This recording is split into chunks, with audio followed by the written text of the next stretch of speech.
आदाब, आप देख रहे हैं न्यूज़ 18 जम्मू कश्मीर लद्दाख हिमाचल। मैं हूं यूसरा हुसैन। प्रोग्राम का नाम अहम बात, और आज की अहम बात पे मेरे साथ बात करने के लिए है regional transport officer Shahnawaz Bukhari sahab. Welcome to the show. ज़्यादा वक्त नहीं ज़ाया करेंगे, आप तो किसी तारुफ के खैर मोहताज नहीं है, लेकिन सबसे पहले जो मैं आपसे बात पूछना चाहूँगी वो ये है कि बड़ा हल्ला हुआ कि री रजिस्ट्रेशन जो है बाहर की गाड़ियों की, और अब फिर कोर्ट ने इंटरवीन किया। What is the status as of now? देखिए दूसरा जी, ये कोर्ट के मामलात हैं जी, इन पे पब्लिक डोमेन में जितनी ज़्यादा कमेंट्री होती है उतनी ज़्यादा ये इश्यूज बनते हैं। उस पर बेसिक जजमेंट कोर्ट ने दी है, जहाँ बेसिकली क्या हुआ था, एक आरटीओ की तरफ से एक सर्कुलर जारी हुआ था कि आप जाके 15 दिन में रजिस्ट्रेशन करें जो भी बाहर से गाड़ियां यहाँ आई हैं, जबकि कानून ये था कि आप 1 साल तक रजिस्ट्रेशन के लिए वेट कर सकते हैं। तो कानून का इंटेंशन ये है कि जब तक ना आपका पूरा जहन बना है जम्मू एंड कश्मीर के रोड्स इस्तेमाल करने के लिए, मीन्स आपके जहन में परमानेंसी है यहाँ रहने की जी, आपके इंटेंशन है आप परमानेंटली यहाँ रहेंगे, तो तब तक कानून ने रखा है कि आप तभी रखा है 12 महीने तक आप रजिस्ट्रेशन आपके लिए चॉइस है। 12 महीने के बाद रजिस्ट्रेशन करनी है। तो समहाउ एक ऐसा कुछ सिक्योरिटी इश्यूज ऐसे बन गए थे जिसके पस मंजर में आरटीओ साहब ने वो सर्कुलर जारी किया था, तो वो कोर्ट ने स्ट्राइक डाउन कर दिया जो जजमेंट दी, और कोर्ट ने उस जजमेंट में ये बताया कि आपके जो मोटर व्हीकल के जो प्रोविजंस हैं वो इनको लेटर एंड सेपरेट में इम्प्लीमेंट करें। जो सेक्शन 47 है मोटर व्हीकल एक्ट का, उसके साथ साथ हमारा जेएंड के मोटर व्हीकल रूल्स का 54 है। तो कोर्ट ने एक जेन्युइन सवाल किया कि जब आपके पास कोई डेटा बेस है ही नहीं जिससे आप जज कर लेते कि गाड़ी को यहाँ 12 महीने हो गए, तो आप कैसे एनफोर्स कर सकते हैं किसी के लिए रजिस्ट्रेशन, जो बिल्कुल हक बजाने था। तो समहाउ उस जजमेंट को उस लेवल पे उस टाइम में 2 साल पहले मिस इंटरप्रेट किया गया, और ये समझा गया कि कोर्ट ने कहा कि गाड़ियों से टैक्स नहीं लेना। तो एक कंफ्यूजन क्रिएट हुआ। ऑब्वियसली उस कंफ्यूजन का शिकार मेरा दफ्तर भी बन गया। जी बिल्कुल। तो एक पूरा प्रोसेस हाल्ट पे आ गया, जबकि कोर्ट ने डायरेक्शन दे दी कि रजिस्ट्रेशन कर लीजिए।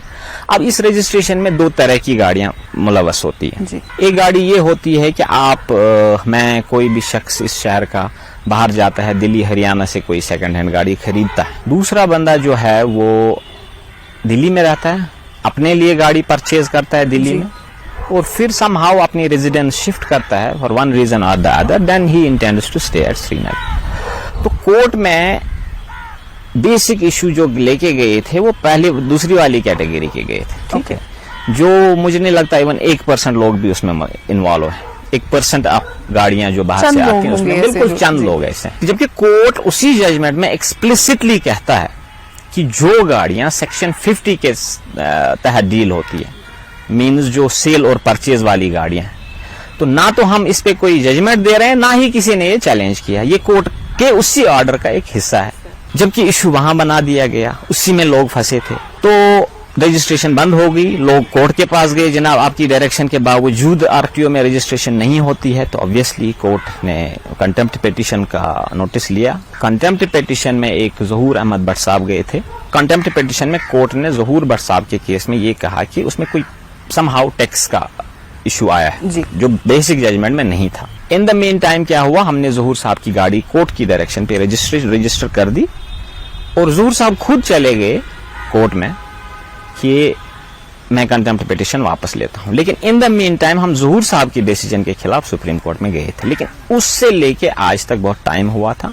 तो सुप्रीम कोर्ट ने सिर्फ ये कहा कि हम ये पिटीशन एंटरटेन नहीं कर रहे हैं क्योंकि टाइम डिले हुआ है, उनकी अपनी टेक्निकल रिक्वायरमेंट्स होती हैं, जो मैं मानता हूं कि डिपार्टमेंट से डिले हुआ था फाइल करने में, और उसकी सजा डिपार्टमेंट ने भुगत दी। लेकिन जो अब सवाल आता है बेसिक जजमेंट पे, बेसिक जजमेंट पे हाई कोर्ट ने कहीं नहीं कहा कि टैक्स नहीं लेना है। उस जजमेंट में इंसिडेंटली एक जगह पे जज साहब डिस्कस कर रहे हैं कि आप टैक्स नहीं ले सकते लोगों से ये प्रिज्यूम करके कि इसने 12 महीने यहां गुजारे हैं। ये लिखा है कोर्ट ने, ये नहीं लिखा है कि कोर्ट टैक्स नहीं लेगा। तो मुझे लगता है इसमें बहुत कंफ्यूजन है, ऐसा कुछ नहीं है। I think this is the right platform. तभी मैंने आपसे पहला सवाल यही पूछा था कि आप from the horses mouth, I think आपसे बेहतर एक्सप्लेनेशन यही है। उसमें एक मैक्सिम है, आई कांट रिकॉल, उन्होंने कहा कि death and taxes are certain in life. जी। सो टैक्सेस हैं, और जो जिस कानून के तहत, जिस ऑर्डर के तहत section 3 of motor vehicle taxation act, उस पावर को इस्तेमाल करके सरकार ने एक 492 SRO निकाला, जिसके तहत वो मोटर व्हीकल टैक्सेशन को अमेंड किया गया, 9% टैक्स लगाए। वो कभी कोर्ट में चैलेंज नहीं हुआ। जिन लोगों को लगता है कि ये टैक्स गैर कानूनी है, हो भी सकता है, everybody has right to hold an opinion, तो उन लोगों से मेरी गुजारिश है वो जाके फिर 492 को कोर्ट में चैलेंज करें। अगर कहीं खुदा न खास्ता कोर्ट 492 स्ट्राइक डाउन करती है तो दैट मीन्स टैक्स नहीं है। तो इसलिए आज की डेट में ऐसा इस जस्ट कंफ्यूजन और कुछ नहीं। खैर चलिए मूव ऑन। आई थिंक आपने एक अच्छी एक वजाहत इसकी कर दी है। ऑटोज की बात करेंगे, मीटर्स की बात करेंगे। एवरीबडी एक आम शख्स जो है वो परेशान है। 150-200 रुपए किराया for a very very short distance, monopoly सी है, मानते नहीं है। ऑटो वालों के nothing against, but there has to be a system, there has to be a system. एक फेयरनेस होनी चाहिए। तो क्या कहेंगे आप ऑटोज के केस में? एक तो फेयर मीटर लगाना मैंडेटरी है, क्योंकि उसके बगैर ऑटो की फिटनेस नहीं होती जी, दैट्स अ टेक्निकल रिक्वायरमेंट।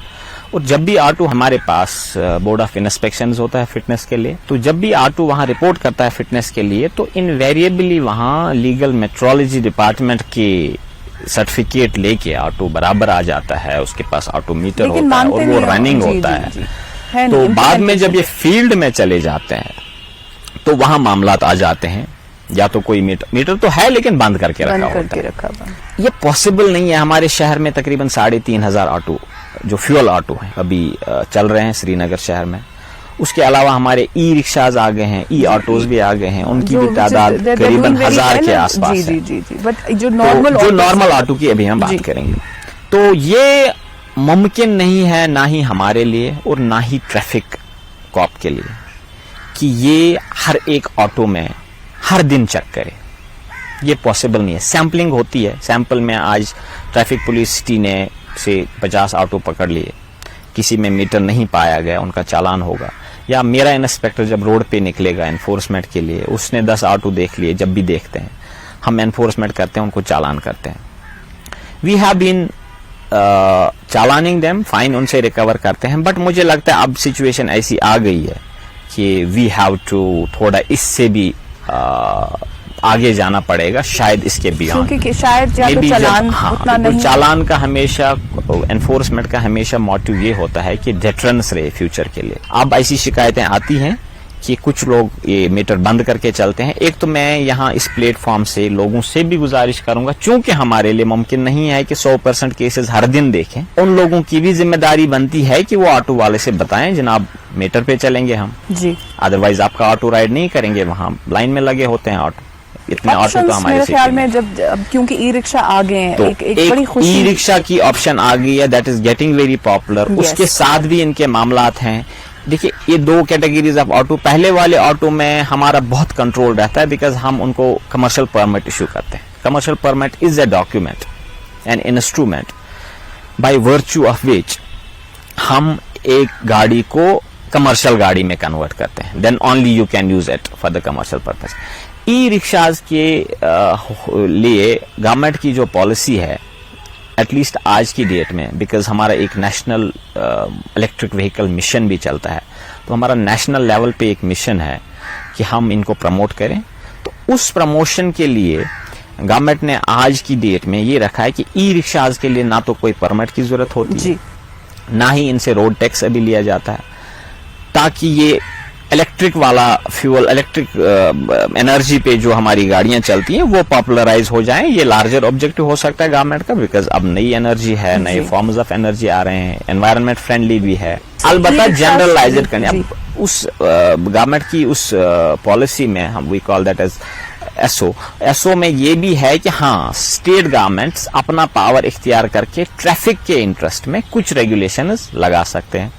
तो वो पावर, वो इख्तियार लेके हमने पिछली मार्च में या अप्रैल के फर्स्ट वीक में हमने एक रीजनल ट्रांसपोर्ट अथॉरिटी होती है जिसका कंसर्न डिस्ट्रिक्ट का डिस्ट्रिक्ट मैजिस्ट्रेट जो चेयरमैन होता है, और हमारे श्रीनगर में एसएसपी ट्रैफिक साहब उसके मेंबर हैं, और एक मैं मेंबर हूँ। ये 3 बंदों की एक कमेटी होती है headed by the deputy commissioner. तो हमने आरटीए मीटिंग में तकरीबन पूरी सिटी का सर्वे किया, और जितने भी सेकेंडरी और टर्शियरी रूट्स हैं जहां मेन आपकी मिनी बस या ऑटो नहीं पहुंचता है, तो हमने इनके लिए रूट्स डिफाइन किए हैं। कुछ 72 रूट्स हमने लिस्ट किए हैं। उसके बाद भी कुछ गुजारिशें आई हैं, उनको भी एनलिस्ट करना है उस लिस्ट में, जिसमें 90% ऑफ द सिटी कवर होती है। अब दिक्कत ये है ग्राउंड पे, फॉर एग्जांपल ऑटो वाला मायसूमा का है, ये जाना चाहता है लाल बाजार में कहीं चले किसी उस रूट पे जो हमने डिफाइन किया, जाना तो इसको मेन रूट से ही है। बिल्कुल। वो जो फ्यूल वाले ऑटो वाले हैं उसको उसके साथ इरिटेशन है, वो मेरे दफ्तर में आ जाते हैं, जनाब वायलेशन हो रही है। लेकिन आप बताएं मेरे को, इस सिचुएशन को मैं ऑटो वालों से भी गुजारिश करूं, इस सिचुएशन को कैसे देखें। रामबाग का ऑटो वाला है, चलना है इसको बटमालू से कमरवारी फॉर एग्जाम्पल, इसको तो जहांगीर चौक से होते आना है, हवा में तो उड़ के नहीं आएगा। सो ये ट्रेसपासिंग जो होती है, इंसिडेंटल ट्रेसपासिंग, कभी इससे भी इरिटेट हो जाते हैं वो फ्यूल ऑटो वाले। एक टेंडेंसी दोनों ऑटो वालों की है, ये लाल चौक के आसपास एग्रीगेट हो जाते हैं, क्योंकि लाल चौक में मार्केट है, लोगों का रश है, इनको भी लगता है कि शायद यहाँ से हम 10 रुपए ज्यादा कमाएं। हालांकि ये नुकसान खाते हैं उसको, क्योंकि जब ओवर क्राउडेड जगह होगी ऑटोज को लेके तो हर किसी का काम कम हो जाता है। लाल चौक जनरली हमने ई रिक्शा के लिए बंद किया है, उसमें तो एसएसपी ट्रैफिक साहब ने एक हमारे पिछले हफ्ते ही एक अच्छा ड्राइव किया था, उनको कंट्रोल किया। लेकिन उसके बियॉन्ड जो भी हमने सेकेंडरी टर्शियरी रूट्स में है, उसमें ई रिक्शा तो चल ही सकते हैं और फ्यूल ऑटोज भी फ्री है। अब इनमें नेचुरल सा एक, वो तो ये आपको ऑटो वाले नहीं बताएं, एक नेचुरल कंपटीशन आ गया। ई रिक्शा वाला इनसे थोड़ा मॉडरेटेड रेट में चलता है, तो लोग तो प्रेफर करेंगे ही नए फॉर्म, प्रेफर तो वही करेंगे। इनफैक्ट वो पॉपुलराइज हो रहे हैं इसी वजह से, क्योंकि उनका जो फेयर है वो कहीं न कहीं मॉडरेट है। तो एक तरह से ये बताते हैं हमारे रोजगार पे असर पड़ गया, अब हम काम नहीं कर रहे हैं, दिन में एक फेरा मिलता है कहीं का। दूसरी तरफ से I get a bundle of applications, मुझे नए एलए दे दीजिए फ्यूल ऑटो के लिए। So this is a conflicting situation. अब मैं नए एलए फॉर एग्जांपल हम दे देंगे आरटीए में, तो इनसे तो इनका रोजगार फर्दर मारा जाएगा, जो एग्जिस्टिंग है उनको भी खराब करके रखेंगे। We have been encouraging them कि आप अपना डिसिप्लिन मेंटेन करें, जिसका जहां रूट है वो वहीं पे चले। बट मुझे लगता है जो फ्यूल ऑटोज हैं in comparison to e rickshaws, उनका अगर हम थोड़ा सा फेयर और वो उनका मीटरिंग सिस्टम हम अगर थोड़ा स्ट्रिक्टली इम्प्लीमेंट करें तो आई थिंक वो कॉन्फ्लिक्ट भी कम हो जाएगा और ऑप्शंस भी एक ट्रैवलर के पास जो जिसको कम्यूट करना है उसके पास ऑप्शंस भी रहेंगे। रीजनल ट्रांसपोर्ट अथॉरिटी के ऊपर स्टेट ट्रांसपोर्ट अथॉरिटी होती है, जिसका ये मैंडेट है कि वो जो कोई भी जो पब्लिक ट्रांसपोर्ट है उसके लिए रेट्स मुकर्रर करे। वो उसका लास्ट रिवीजन जो हुआ है वो 2021 में हुआ है और आज हम 2023 में। 2021 की जो ऑटोज के लिए रेट मुकर्रर है वो है पहले 2 किलोमीटर के लिए 39 रुपीज और अगले सब्सिक्वेंट किलोमीटर के लिए 17 रुपीज ऐड करते जाएं। तो मैं जनरली ये बता रहा हूं कि पहले 2 किलोमीटर के लिए से 40 रुपए और हर सब्सिक्वेंट किलोमीटर के लिए 20 रुपए, तो ऑन एन एवरेज पर किलोमीटर आपका 20 रुपए बनता है। मीटर तो उनको कैलिब्रेट होगा रेट के हिसाब से, उस पे तो लीगल मेट्रोलॉजी वाला कॉम्प्रोमाइज नहीं करेगा। तो ये लोगों के जहन में भी पता होना चाहिए कि मेरी रेट क्या है पर किलोमीटर। सो औसतन रेट है 20 रुपए किलोमीटर, वो चाहे ई रिक्शा हो या फ्यूल ऑटो हो। अब ई रिक्शा में ये एडवांटेज है, उसमें शेयरिंग मॉडल है, तो अगर औसतन 20 रुपए किलोमीटर का है ई रिक्शा के लिए, तो मीन्स औसतन 4 बंदे जो बैठते हैं ई रिक्शा में तो 5-5 रुपए पर किलोमीटर के हिसाब से, ठीक है। 2 किलोमीटर बनते हैं 10 रुपए, 3 किलोमीटर बनते हैं 15 रुपए एक बंदे के लिए। तो इसी तरह से ऑटो के लिए पहले हर किलोमीटर के लिए 20-20 रुपए बनता है। तो ये लोगों को पता होना चाहिए।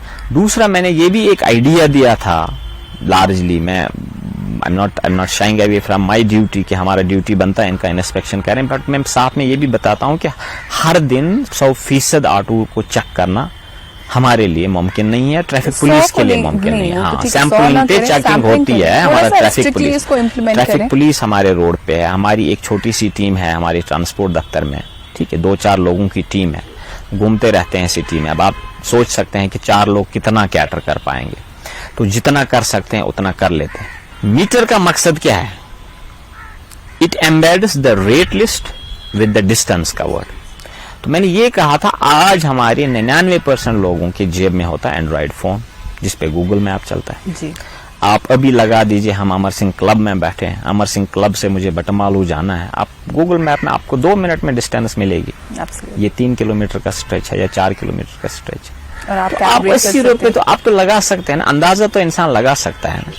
उसके बावजूद फिर अगर आपको लगता है कि कोई ऑटो इससे भी एग्जैजरेट कर देता है, 10 रुपए लिबरल भी आप रहे उसमें हर्ज नहीं है, बट बेसिक रेट आपको पता होना चाहिए। उसके बियॉन्ड अगर ऑटो वाला आपको एक्सप्लॉइट करता है, मेरे लिए स्पेसिफिक कंप्लेंट लेके आए। मुझे जनरलाइज्ड कंप्लेंट्स आती हैं, जनाब ऑटो वाले ओवर चार्ज करते हैं। अब मैं ऑटो वाले से पूछता हूँ, बता जनाब मैं नहीं ओवर चार्ज करता, मैं किसको बुक करूँ? लेते हैं यहाँ पे एक छोटा सा break. On the other side of the show बातचीत जारी रहेगी। आप देख रहे हैं अहम बात, मैं हूँ यूसरा हुसैन।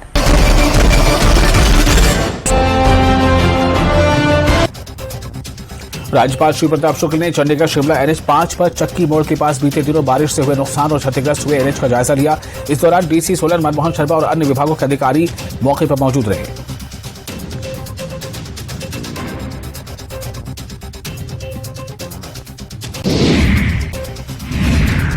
वहीं बीजेपी विधायक पर कैबिनेट मंत्री अनिरुद्ध सिंह ने विवादित बयान दिया है और कहा है कि बलवीर वर्मा को एहसान मानना चाहिए कि वो कटोरा लेकर गाड़ी में CM के साथ क्यों बैठे। ऊना बीजेपी मंडल की बैठक पार्टी कार्यालय में आयोजित की गई। बैठक की अध्यक्षता मंडल अध्यक्ष हरपाल सिंह गिल ने की, जबकि विधायक सतपाल सिंह सत्ती बतौर मुख्य अतिथि बैठक में शामिल हुए।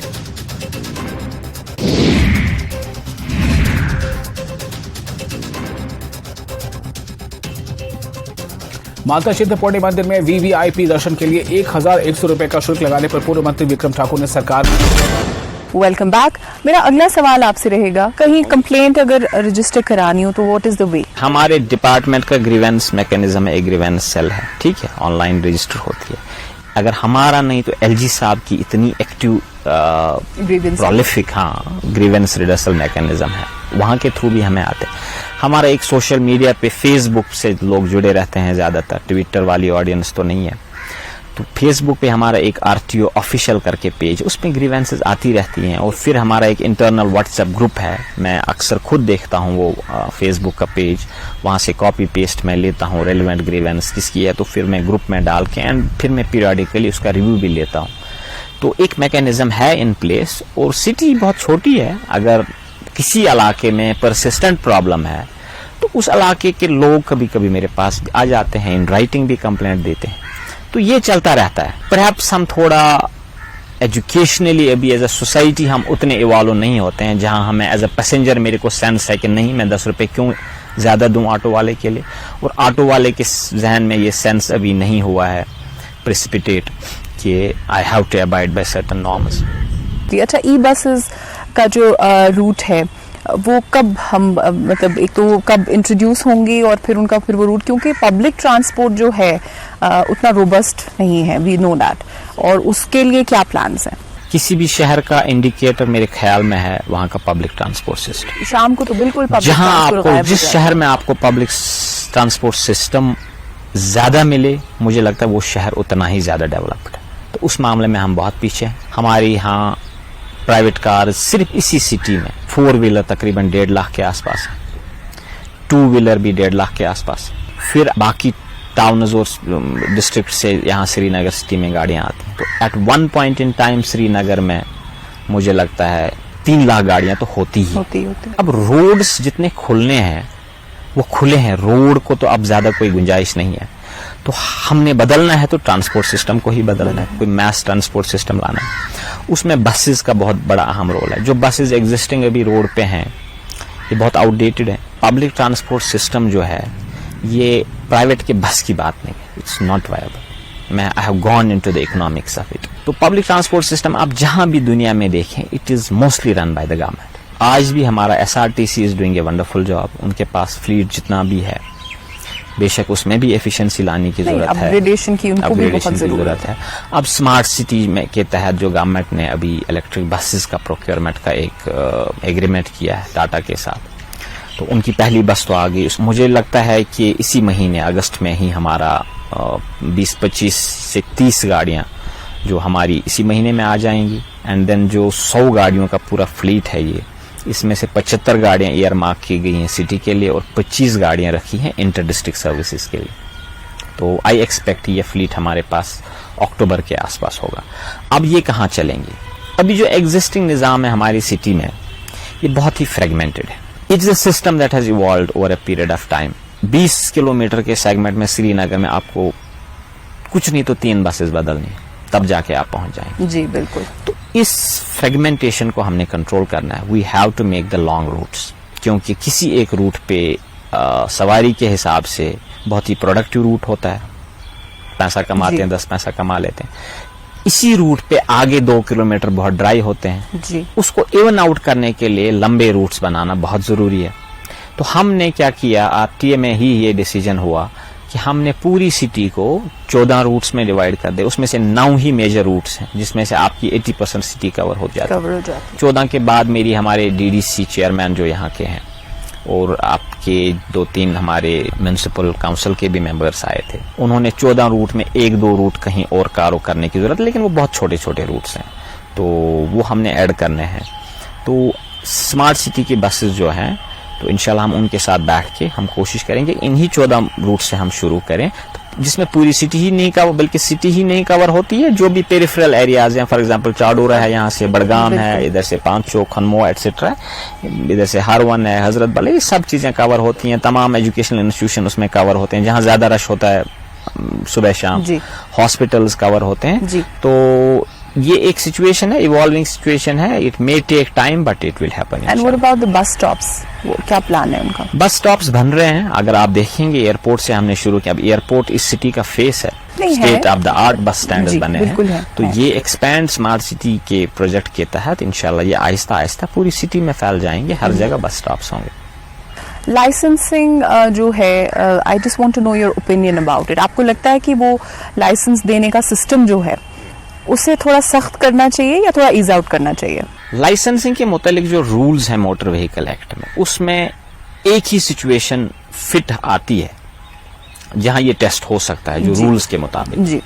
दैट्स अ नेचुरल कंडीशन कि आप एक रोड ईयर मार्क करो जी, उस पे तमाम तरह की चैलेंजेस रखो, स्टीप है, कर्व है, ठीक है, ट्रैफिक लाइट है जी। ये पॉसिबल हिंदुस्तान में कहीं नहीं हुआ। जब ये रूल बना है तब शायद हिंदुस्तान की आबादी ज्यादा नहीं थी, ऐसा कहीं पॉसिबल होता कि एक रूट को एयर, लोग ज्यादा नहीं थे, पॉपुलेशन ज्यादा नहीं थी, व्हीकल गाड़ियां भी ज्यादा नहीं थी। उसको लेके पूरी अक्रॉस द कंट्री जो एक फिर एक नॉर्म बना हुआ है, वी क्रिएट ट्रैक्स पे हम इस तरह से बना लेते हैं कि ये तमाम कंडीशन जो हैं ये मीट हो जाए। कि आप ड्राइविंग लाइसेंस जब लेंगे, आपके लिए ग्रीन लाइट क्या मतलब रखती है, आपके लिए रेड लाइट क्या मतलब रखती है, लेफ्ट टर्न लेना है तो कौन सा इंडिकेटर लगाना है। तो ये जो थ्योरेटिकल नॉलेज ऑफ ड्राइविंग है, ये हम लर्नर लाइसेंस के टाइम पे, जब लर्नर लाइसेंस आप अप्लाई कर लेते हैं, वहां आपका MCQ का एक टेस्ट आता है, ठीक है। हर बंदे को 5-6 क्वेश्चन आ जाते हैं रैंडमली। फिर जो प्रैक्टिकल ड्राइविंग स्किल है उसके लिए ट्रैक्स बने होते हैं। ट्रैक में हम there are different kinds of tracks. एक S ट्रैक होता है, एक H ट्रैक होता है, एक A ट्रैक होता है 2 व्हीलर के लिए, जिगजैग, ठीक है। एक रैंप टेस्ट होता है, आपको स्लोप में कैसे गाड़ी चला सकते हैं, कंट्रोल कर सकते हैं कि नहीं।